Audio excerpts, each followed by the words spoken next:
بسم اللہ الرحمن الرحیم۔ السلام علیکم۔ روزانہ واقعات سننے کے لیے اس چینل کو سبسکرائب کریں۔ قرآن کریم کی 13 سورتوں میں مختلف ناموں سے حضرت عیسیٰ علیہ السلام کا تذکرہ موجود ہے۔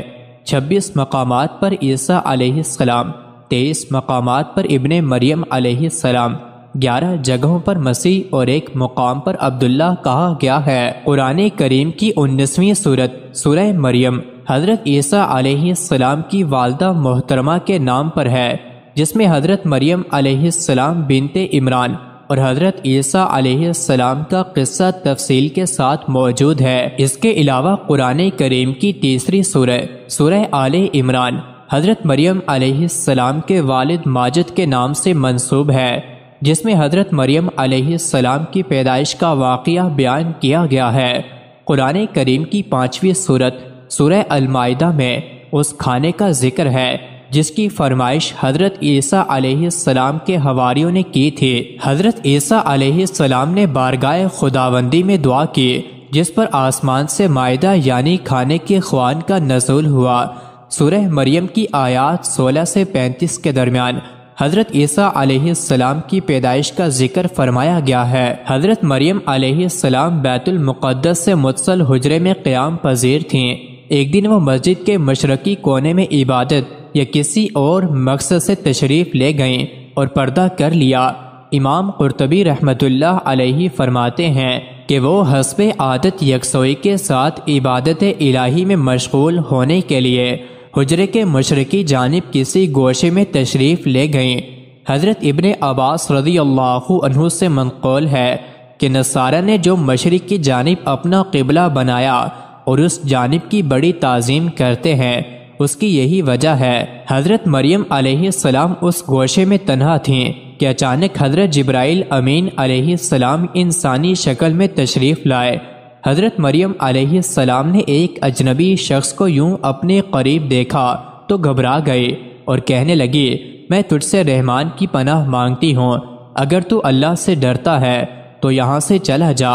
حضرت جبرائیل علیہ السلام نے فرمایا، تم مجھ سے ڈرو نہیں، میں تو پروردگار کا بھیجا ہوا فرشتہ ہوں اور تمہیں ایک پاکیزہ بیٹا دینے کی خوشخبری لے کر آیا ہوں۔ حضرت مریم علیہ السلام نہایت حیران اور پریشان ہوئی اور تعجب سے فرمایا، بھلا میرے ہاں بچہ کیسے ہو سکتا ہے؟ مجھے تو کسی انسان نے ہاتھ تک نہیں لگایا اور نہ ہی میں بدکار ہوں۔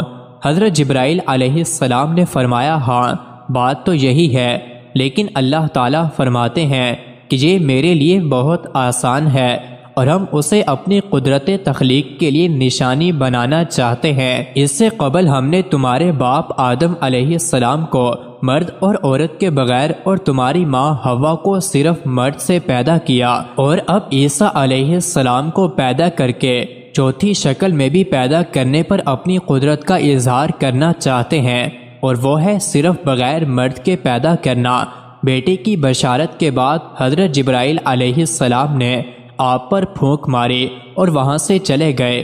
کچھ دنوں کے بعد حضرت مریم علیہ السلام کو بچے کی پیدائش کے آثار محسوس ہونے لگے۔ جیسے جیسے پیدائش کے دن قریب آتے جا رہے تھے، آپ علیہ السلام کی پریشانی میں بھی اضافہ ہوتا چلا جا رہا تھا۔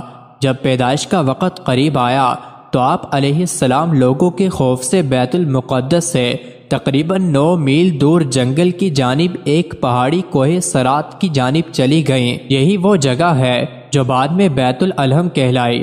جب درد زر شروع ہوا تو آپ علیہ السلام ایک کھجور کے درخت سے ٹیک لگا کر بیٹھ گئے۔ زچگی کی تکلیف کی شدت اور دنیا والوں کے خوف نے آپ کو آبدیدہ کر دیا۔ کہنے لگی، کاش میں اس سے پہلے ہی مر گئی ہوتی اور لوگوں کی یاد سے بھی بھولی بسری ہو جاتی۔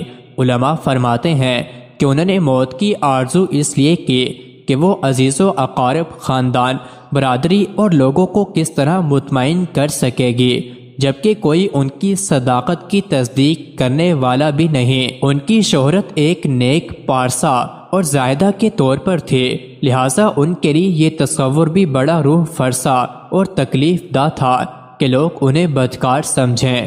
ابھی حضرت مریم علیہ السلام انجانے اندیشوں اور وسوسوں میں گھری ہوئی تھی کہ حضرت جبرائیل علیہ السلام نے وادی کے نیچے سے آواز دی، اے مریم علیہ السلام، پریشان نہ ہو، تمہارے پروردگار نے تمہارے قدموں تلے ایک چشمہ جاری کر دیا ہے، اور ذرا اس کھجور کے درخت کو ہلاؤ، دیکھو یہ تمہارے سامنے تر و تازہ کھجوریں گرا دے گا، اب تم اطمینان کے ساتھ یہ تازہ کھجوریں کھاؤ، چشمے کا پانی پیو، اور بچے کو دیکھ کر اپنی آنکھیں ٹھنڈی کرو، اور اگر تمہیں کوئی انسان نظر آ جائے تو اشارے سے کہہ دینا کہ میں نے روزہ رکھا ہوا ہے، میں آج کسی شخص سے بات نہیں کر سکتی۔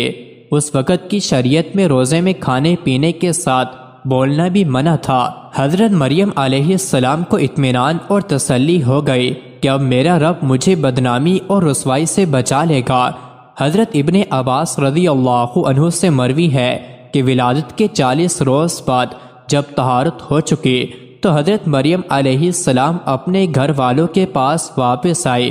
لوگ نومولود بچے کو گود میں دیکھ کر حیران رہ گئے اور بدگمان ہو کر بولے، اے مریم، یہ تو نے بڑے گناہ کا کام کیا، نہ تو تیرا باپ برا آدمی تھا اور نہ تیری ماں بدکار تھی۔